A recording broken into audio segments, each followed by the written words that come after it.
Welcome to Blizzard Fire. We hope this video helps fire up your solution.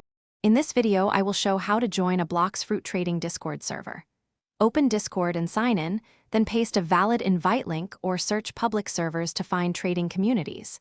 Verify your account, read the rules carefully, and follow pinned trade procedures. Introduce yourself with your trading goals, time zone, and preferred items. Stay polite, report scams, and enable notifications for trade alerts and updates. In this video, I will show how to join a Blox fruit trading Discord server. Start by searching keywords like Blox fruit trading and filter by active members.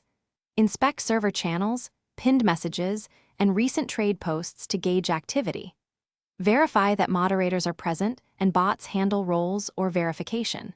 Prefer servers with clear trade rules and feedback channels so you can trade confidently and avoid common scamming tactics. In this video, I will show how to join a Blox fruit trading Discord server.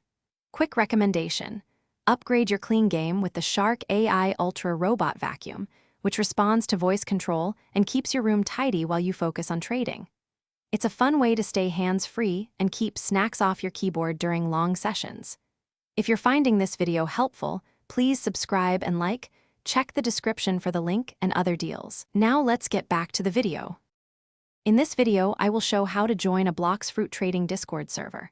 Always use a trusted middleman for high-value trades and confirm their identity with server mods.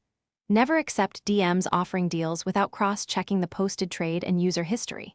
Keep clear screenshots or clip recordings of trade steps and follow the server dispute process if issues arise. Use common sense, stay calm, and prioritize safety over quick profits. Thanks for watching. If you found this helpful, don't forget to like and subscribe.